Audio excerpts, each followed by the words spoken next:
Hello, Ciarán. It is great to see you. Thanks again for making the time to catch up. It's been a little while since our last update, though you and I have been working together quite a bit. We have a lot to catch Yeah, up on, and I would love to can't looking forward to diving into a lot of the latest work and updates. How are you doing? I'm doing well, and it's great to see you. It's odd to see you in on Zoom meetings again. I haven't spent so much time as we were traveling over the last couple of weeks, both you being over Exactly. here and me being in the States. But sure, we'll catch up and we'll let people know what we've been at. We've been exceptionally busy and Exactly right. very productive too. Yeah, but looking back at the last video when we were able to find time to update folks on the videos. We were just about to hit a general election, and we have a lot to review since then. I'd love to hear from you about the results of the general election. So on this video call, we're going to kind of review how things panned out, maybe a little bit of a prediction about what the next government will look like, and then we'll look back at an outstanding year for Friends of Sinn Féin and all of the wonderful community activists and leaders we connected with all over the country. So if it's cool with you, let's start with a recap of the general election that happened recently there on November 29th. You want to talk a little Yeah, bit and I, about I think go how ahead. that went? Just tell us a little bit about how that went, the results. What can we tell about how the future government will look, and what does it mean for the future? Yeah, it's been, as you say, it's been an exceptionally busy year, both for Sinn Féin in Ireland, for Friends of Sinn Féin in the US and in Canada. And it rounded off the year with a general election being called. It was an election both Fianna Fáil and Fine Gael said wouldn't happen until the new year, but they brought it forward because they thought it was some advantage to them in it. And a couple of things to look at in terms of the numbers, and then I'll start talking about the politics of it. In this election, Fianna Fáil came back as the largest party with 48 seats in the Dáil, which is the Irish Parliament. Sinn Féin got 39, Fine Gael got 38. The Labour Party and the Social Democrats got 11 between them. And the smaller parties and what are called independents, non-party affiliated, filled the rest of the seats. And the other striking thing about the election was it was the lowest turnout in electoral Mm. history in the 26 counties. So it was just shy of 60%. In terms of so Sinn Féin, we increased our seat numbers by two in the Dáil, which is extremely important because that's what counts for the next session. We Yeah, had we had a decrease in vote share, but again we increased our seats. And I suppose people are asking, well, what's the assessment of it? And I think it depends where you start and where you finish. If you yeah, were looking at where we were in the polls at the beginning of the year, it would be disappointing. But if you look where we were in midpoint of the year, then it was actually quite a really successful election for us compared to where we were then. And for me, it's all about the trends. It's not just election to election, but it's over a period. And I always think you measure success or you measure progress in terms of how far you've traveled, but also how far you've yet to come. When I first came into Dublin, Sinn Féin had 4 seats in the Dáil. yeah. We are now 39. The So record number of Sinn Féin TDs, right? yeah, absolutely. But also for the history of the state down here, Fianna Fáil and Fine Gael would regularly poll 70, 80%. They can't get a majority on their own now. So that's Yeah, all to do with the realignment. It was a two-party state, and that's very much a three-party state. And that's playing out on, I don't know if you want to get into the government formation pieces and where we are post-election with the arithmetic, but in terms of Sinn Féin, it was a solid performance on the back of what had been a difficult year for us. We increased our number of seats, as you said, the largest Sinn Féin delegation returned to the Dáil. We picked up our one back seats of people who had left, and we yeah, broadened the footprint. So we progressed. We're continuing to advance. I suppose for the likes of myself or any activists, you're always impatient for change. I mean, look around of what is happening in this state and the things that have went wrong, the housing crisis, the number of young people immigrating, the healthcare crisis, all of these are curable, and we are anxious to get into government to make that happen. Unfortunately, on those numbers, it looks like it's going to be a Fianna Fáil, Fine Gael government again. But as I say, solid progress, but we'd liked to have had the Sinn Féin Taoiseach. yeah. You had mentioned there that's certainly true that the trends and the kind of the arc of progress. I was over there to help knock on doors and be a part of that. campaign there, and there really was a sense of engagement and people wanting change and having a conversation about what's possible. And I think, as you said, they called the election with a very short window of time and kind of a surprise to a certain degree. So I was surprised by the enthusiasm and willingness to engage on doorsteps across counties that we went. It was really a good sense of a wind at our back at the time, and then the election was a little too quick, you know. Yeah, I think that's the case. Momentum was definitely on the side of Sinn Féin. Yeah, And if there had been another 2 weeks in that election campaign, I think we would have come out back as the largest party. So yep, yeah, but that's the nature of electoral politics. We see what happens next, yep. and we continue to build a party, build support, and advocate. We will be the largest. We will be the official leaders of the opposition. Mary Lee McDonald will be the official leader of the opposition, and we will use opposition to progress Irish unity, progress the essential changes that are needed in the state. And that's a consolidation of growth if we look back at the last general, right? This is the strengthening and consolidation of that sort of progress and momentum. So while it'd be great to have fast and instant change, this is important growth. So it's good to see. Absolutely, Yeah. absolutely. And So in then terms of how that, yeah, what does that mean for the government formation, and how does that play out in the politics of it? so at the minute, it's always worth coming back to Fianna Fáil and Fine Gael for 80 or more years were either in opposite with the lead party of opposition or the lead party of government. So it's a Yeah, two-party state, and they control government and opposition. In the election of 2020 the election of 2016, Fine Gael were minority government, and they were supported from opposition by Fianna Fáil. So yeah, you had this crazy position where the lead party of opposition, was actually in government for and all yeah, extents and purposes. yeah, They lost more ground in 2020, and the only way that they could retain power and exclude Sinn Féin was to go in together. So that has played out again. I mean, I yep, have Fianna Fáil and Fine Gael as probably the lead parties of government formation. They're 2 votes, 2 seats short of an overall majority, and so they need a third wheel. And that third wheel could have been the Irish Labour Party, but now it turns out it's more likely going to be a selection of regional independents. So people okay, who said that they were from no party, a lot of them came from Fianna Fáil or Fine Gael and ran under the yep, umbrella of independence. And it seems to be shaping up that the Fianna Fáil and Fine Gael will rely on the support of a number of independents to get them a workable majority yeah, going forward. Again, these are parties that have sat over the housing crisis. These are parties that have failed to do anything on Irish reunification. So you can expect more of the same coming from them. For those parties, it's not about changing people's lives. It's not about the future. It's solely about retaining power and position. yeah. So Playing defense against Sinn Féin, and as you say, that coming together in 2020 and maintaining that, right?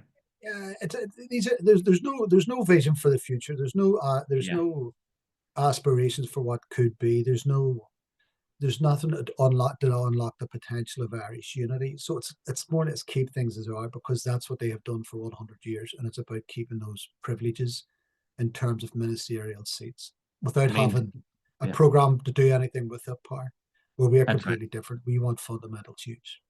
Yeah, they want to maintain the status quo, and we want to So change. I, Yep, I that's suppose right. just as dates to watch. So there was a meeting today of the Dáil, and they've elected a speaker. Both Yeah, Fianna Fáil and Fine Gael TDs elected one of the independents. So that means it's shaping up to be a deal which is going to include those independents in government. yeah, And they will go into recess. And we expect that the Dáil will be reconvened probably around the 22nd of January. And at that point, they will elect a government, and they will have a programme for government. So why yeah, it's taken so long, I do not know, because sure. these are And I think parties that that's have been in government and manifestos. yeah, they've been working together. I think it's also important to note that we're recording this December 18th. This is still a live issue. That just electing the speaker today, it looks like, and those conversations and the government formation negotiations continue as we speak. Oh, absolutely. The ball is very much in play. But Yeah, it shouldn't take that long to work out ministerial positions or programme for government. As I said, both parties have been in government together. There's not yeah, a huge wild bit of difference between their manifestos, and they do have manifesto commitments. So that should be done, and should be done on time. The big question and I suppose we can come back, look back to this about what the future looks like, is we now know what the shape of government is. We now need to shape that government in terms of Irish unity. And I think supporters in the US and Canada and further abroad have a role to play in ensuring that Irish unity is part of the programme for government, preparing, planning, and advocating for it. And if Yeah. not, then they should be asked for the next 5 years in government, what are they doing to Where is it? progress this? Exactly right. And we will get back to that a little bit towards the end as we're looking at the future there. So thanks for that recap and a sense of how things worked out in the general. I think in one of your most recent letters, the headline was "Plenty of work to do," and it is true. There's plenty of work for us to do, and it's also a job well done. And the largest number of TDs returned to the Dáil. So congratulations on that front, and let's get back to work. Is how it feels. Yeah. And I also should just to say about the amount of work that goes into an election. There Yeah. was one day, Greg, myself and yourself were out on the canvas trail, and we recorded 33,000 steps in It a was a day, record, which a record-breaking day. Yeah. Handed out 1,500 flyers, right? Yeah, that was yeah, wild. It is a lot of and work, but and that's what over growth looks like. 17 miles covered. Yep, yeah, that's progress. All right, well, thank you for that. And then as we are recording this, I'm here in Nashville, Tennessee, here in the States. You and I just got back from a quick trip to Washington, D.C. and New York, where we met with political leaders, community leaders, labor leaders. It was encouraging to hear from both sides of the aisle, from all walks of life, the continued bipartisan support for the Good Friday Agreement. Can we talk a little bit about some of the highlights of that trip and how important that is? Yeah, I think that was key because, and we're still a bit like what's happening in Dublin. You know the shape of what Yeah, government is going to be. You know what the shape of what the administration is going to be. You look at the shape of what the Congress is going to be, both the House and Senate.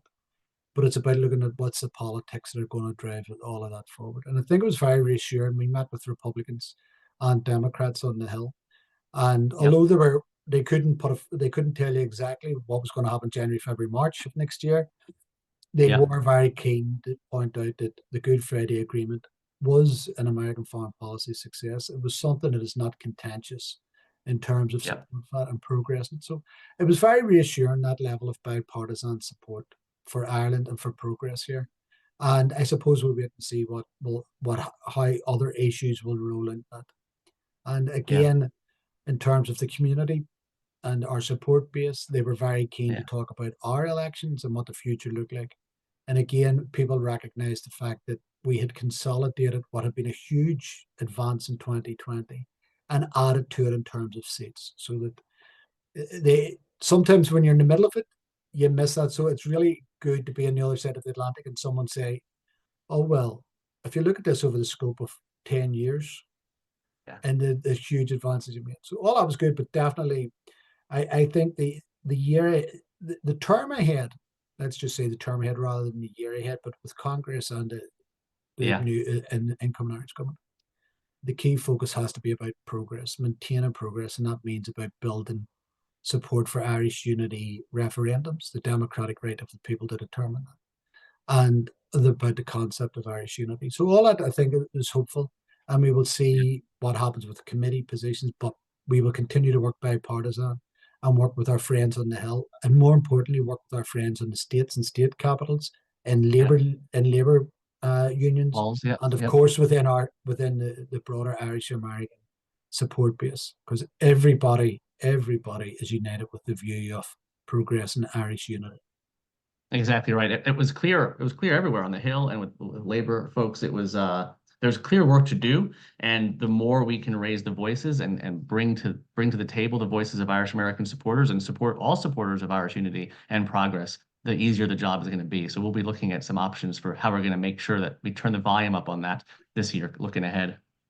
Yeah, and I think, Greg, there was a very interesting set of contributions because traditionally people have said, well, how do we shape American policy on these Mhm. issues? But I noted that their interest was also, well, as a new Irish government, how do we Mhm. shape the Irish government's position? You know, That's right. they come out at St. Patrick's Day and pay lip service to Irish America, but or pay lip service across the world to the Irish diaspora, but they do not listen to us. That's right. And they want to be very clear. They want an Irish government to plan for Irish unity. So I thought that was Yeah. an interesting Yeah. ideas that were coming from the Irish American community leaders. That's right. And I think Irish American community leaders, I think as we kind of increase the channels for listening and communication with diaspora all over the world, it's clear that there is a message to be boosted from Irish all over the world to say this needs to be front and center, and we have a role to play in this work. So it really was encouraging to hear that in DC and in New York. So we'll get a couple of days. What you're telling me is we get a couple of days off at Christmas and then back up at That's exactly right. December 27th. Clear your calendar. it. Let's go. We have plenty of work to do. And we say that jokingly, but I know we are both chomping at the bit to enjoy some family time and a break, but then get right back to it. The year ahead is going to be plenty busy for the work we have to do. Before we jump into that, though, I think it's important that we pause and look back at some of the highlights of 2024, because this has been a monumental year in so many ways. We have, I can name a couple of big events and big things that make 2024 stand out, with the Assembly sitting for the first time in many years, and then more importantly, Michelle being named First Minister. This is historic in ways that continue to resonate to this day. Almost a year later. That's a monumental thing that happened this year. The new British government sits after some general elections. The Irish government hosts general elections. Irish local elections and European elections. That is some major developments and change. Yeah, absolutely. And it's funny how, because you focus on the most recent issues, Mm-hmm. like, within the past year, we've had a new British government. We have had, as you said, the Assembly reformed under the leadership of a Sinn Féin First Minister. That was only in February of this year. Right, months ago. And It's amazing to still say, yeah. and that was historic, because of course the whole of the northern state was designed to ensure that no nationalist or Irish Republican would ever hold that position.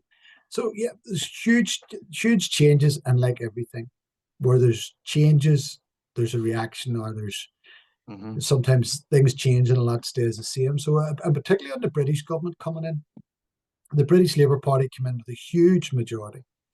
And it's worth Yes. remembering, in terms of Ireland, they said they support the Good Friday Agreement, which is very interesting. And they've dialed back the rhetoric about being opposed to Irish reunification and gone back to the Good Friday Agreement position, which is it's an issue for the people of Ireland. I suppose one of the things that does strike, is very striking about the British government coming in, is when they were in opposition, they said that they opposed the then Tory party's legacy legislation, which provided an amnesty, which stopped families having access to the courts, closed down inquests, closed down investigations, and it was a way of just continuing that the whitewash of the past. Well, in government, they have nuanced opposition, where they had said that they would repeal and replace, and now they seem to be talking about amendments. So there's some good parts what I've said. They have reinstated the rights of families to go back into court to seek rights for their lost ones. They have also said that they will restart the inquests that have been suspended, but we need further information on that, because there's other ones which hadn't started but have been planned. Right. What happens to those? They have accepted the court's ruling that the amnesty is actually illegal and counter to the European Convention on Human Rights. But they haven't accepted a court ruling which said that under the present circumstance, the British Secretary of State has a right to determine what information can be released to families. And again, that's a breach. The court have said that is a breach of the European Convention on Human Rights. So there's a lot of work yet to be done to get the British government back to what they promised, what was agreed at Stormont House, and more importantly, what is needed for the families to achieve acknowledgement, truth, and closure on some of these issues. Yeah. And it's worth noting two cases. There was one that was significant progress on. That is, the British government have now conceded that they will host a public inquiry into the killing of Pat Finucane, which is to be welcome. Again, we need to see the details of how it'll be handled. And there was the other case of Sean Brown, which a coroner said that because of the number of state agents who have been involved in the killing, and because of the redactions in the information that it needed a public inquiry, the British government have opposed that, and a court has just ruled that they need to have a public inquiry.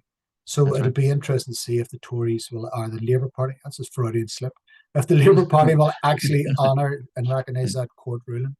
Yeah. So again, like all of this, it's all about making progress. And our political opponents and those opposed to truth and justice will then adjust their strategy, and we have to just constantly be moving forward and holding them to account. So, in terms Yeah. of the Labour Party, there's a new government. There's a very much a similar approach to dealing with legacy, and we have a lot of work to do with that. The Assembly's up and running, Yeah. and I'm sure people who've been following us were the amount of energy which we expended on the issue of Brexit. There was a vote last week just to continue the Brexit deal, and I don't think many people noticed it had been passed. Yeah. Yeah. There wasn't really many headlines So, about it. Yeah. it always strikes me something that is so defining at the time suddenly becomes routine That's right. a few Which is years later when it's up and running. pretty good news when that becomes kind of the norm. Yeah. So Yeah, that and really, yeah. Go ahead. no, but I think so. That covers where we are with the British government coming in, the Assembly being up and running, the challenges with the challenges with dealing with legacy, and again, the Irish government coming in. That we have the Yeah. opportunity now, if it's going to be Fianna Fáil and Fine Gael, to hold them to the account. Like this is a party; these are parties that call themselves Fianna Fáil, the Republican Party, Yeah. and Fine Gael, the United Ireland Party. They have no plan for Irish unity. Where is it? Yeah. That's right. Yeah, so it should be a key platform of government to plan and prepare, to consult with people, Yeah. to listen to people, the same way we've been doing with the commissions, and we can talk about those. Yeah. But for those to be involved in that, so I think that's going to be a key battleground to get an Irish government to actually do the right thing on Yeah. Irish unity. On unity, and then also to maintain their role in a case against the British government in the European Court of Human Rights for the legacy case, and that's another piece of this, right? Yeah, absolutely. That case. So the Irish government took Britain to the European Court on the basis of their legislation on legacy. Yeah. That case should continue until the Irish government and victims and the other parties are all convinced that the British government has changed its position and that it should be able to move forward. In So yeah, line with those. there's a Yeah, lot. exactly right. There's a lot to be done. And then, Greg, on top of those big political issues that we have been dealing with, and we have fought 3 election campaigns Yeah. basically in the last since June. So Yeah. 3 election campaigns in Locals, 5 months. Europeans, general. Yeah, exactly. And the Uh, British uh, we have 7 MPs. Yep. yeah, the British general election, and we hit the bar just about getting a new MP elected in East Yep. Derry. So there's lots of progress has been made, but it's been exceptionally busy past 6 months It has. in terms of electoralism.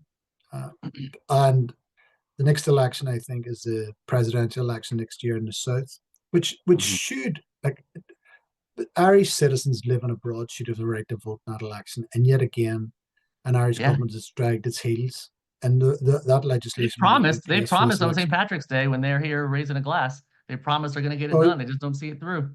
Yep. yep. And I think it was 2016 or 2017, That's right. and it seemed to be as soon as they hit the duty free in JFK that had been Somehow they forgot. forgot about Somehow it. it slipped through. But I think it's also, as you say, those are major political advances and tons of work. I think I want to just momentarily turn to the work Friends of Sinn Féin here in the States really led with some incredible groundbreaking.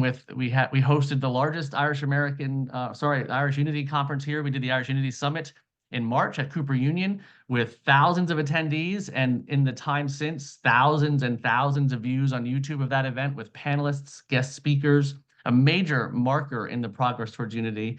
We also, in October here, rolled out the first of what will be many the People's Assemblies on Irish Unity. We started there in Ohio and Columbus and Cleveland with some extraordinary events there. You look at that combined with these more frequent video updates and newsletters and special edition newsletters. We have a whole new line of merchandise available for you to show your support to your friends and family. All of that's possible because of the support we get from everybody watching this video. And when you share it with your friends, when you put it onto Facebook and say, hey, you should look at this, this is important, that means the world to us. And it's all possible when you do that. So thank you very much for that support. But it really has been an extraordinary year here for Friends of Sinn Féin here in the States. Yeah, and as I say, sometimes you forget what Right. events up. I think that the Cooper's Union event was very much a marker in terms Yeah. of the Irish unity debate is now live in the US, and it will That's be right. in Canada and across the world. And Yep. it is built. It's built on where the debate is in Ireland, because we have had a series of commissions here. But Yeah. it's not just it's now an academic piece of study about what a future United Ireland would look like. Universities are publishing always on it all the time about new Yep. ideas for new proposals, what it could look like. We have had a number of books that have been published this year on Irish unity. Yeah. So all of that, and even the fact that Irish unity had to be addressed in the Irish general election by all Yeah. of the parties, shows you progress.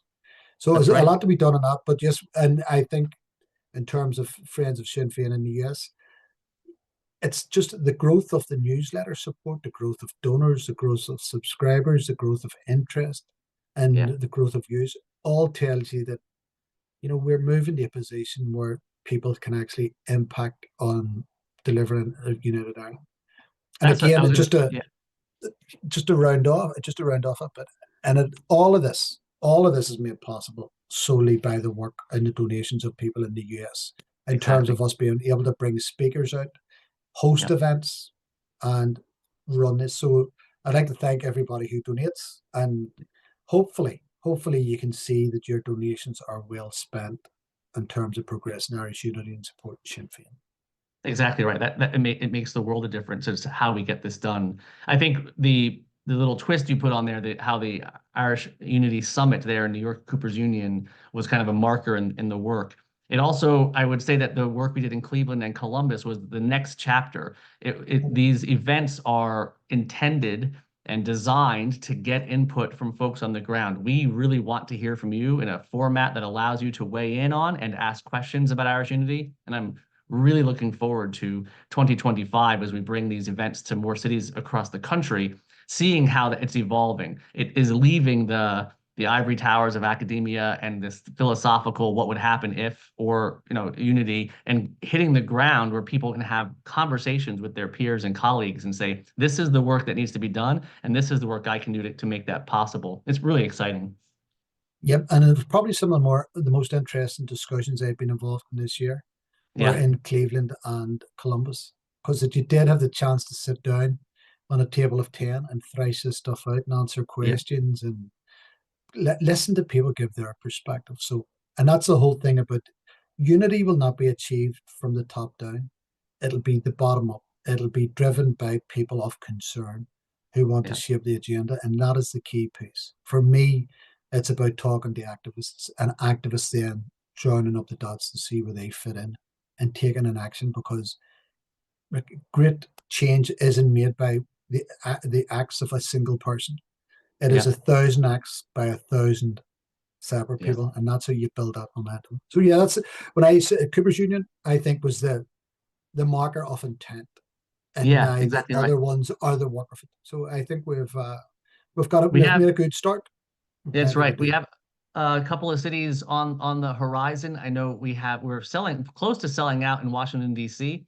for the People's Assembly on Diaspora, and we're halfway sold in New York. Those are in late January. If you are interested in learning more about what it takes to host one of these in your cities, please send me an email, greg@friendsofshinnfein.com, and I'd be happy to talk to you about kind of what we're looking for and how it works and how we can host. We'd love to learn more about where these conversations need to happen. So thanks for that opportunity. We were gonna try to close with thinking about what's up with the on the horizon, specifically with the work, and we've addressed quite a bit of that, talking about this opportunity now while the Irish government is still being formed and while the American government is still being formed, to make sure that we center and prioritize the work of Irish unity and legacy. What do you see on the horizon, Ciarán? Anything else there that you want to name? Yeah, no, I think that's the key bit, and it is a case that we have made a lot of progress over the past year within the community, within elections, in terms of Ireland building momentum for Irish unity. And I think we keep on building that. And I remember maybe Jerry Adams, we were talking about momentum, and he says momentum gets to the point where it becomes irresistible. It becomes Yeah, that tipping point. that's And right. that's what I think we need to build in terms of securing a united Ireland. So it's more of that work. It is more of the commissions. It's more joining in. It's more sharing with your friends the information that you get through Friends of Sinn Féin, raising the issue where you can, or it's in your civic bodies, unions, workplaces, whatever else, and just building constantly building. And I say, what is the most interesting part of the discussion when you were in New York and Washington, were people saying, yeah, we'll work with in terms of the incoming administration in Congress, but we also want to hear from an Irish government about what their plans are, and they Yeah. need to be telling us what their plans are for Irish unity. So I think there's plenty of work for everybody. I don't know if we'll have many days where we have to do 16 miles around a village and 33,000 steps We in a know day. we're nowhere ready if we have to, though. That's good to know. Right. so But so we have plenty to do in that, and I just hope that people stay engaged with the process. People can share these videos, share the news, sign up to yeah, newsletters, because we will have a lot more coming. And as I say, I think Mary Lou actually called this the decade of opportunity, yeah, and I think that's exactly where we are. And we will be halfway through that decade of opportunity that's right. next year. Yeah, So that's it. Like you say, our work is cut out for us. We heard from folks on the Hill and in New York as well. Their job is made easier when they hear from their constituents. And so again, this year we'll be making more opportunities for you to raise your voice and speak up about how important this is to you. And as Ciarán mentioned, sharing these videos, retweeting and sharing our posts, all of it helps boost our signal. Sometimes it feels like you're just screaming into a canyon. Does this work? Does this help? It all helps when you can forward a newsletter to a friend and say you should subscribe. When you like a video on YouTube, when you retweet or share a Facebook post, all of that helps boost our signal to help us get this job done. So thank you. And as you said earlier, your support, your financial support makes all the difference. It makes all this possible. So I want to make sure I say sincerely thank you all to everyone watching. Yeah.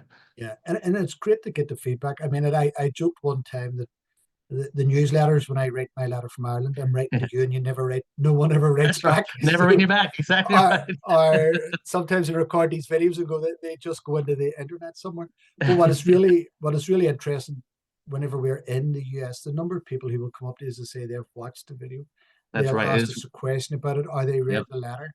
So Yeah. that feedback is essential, positive and negative.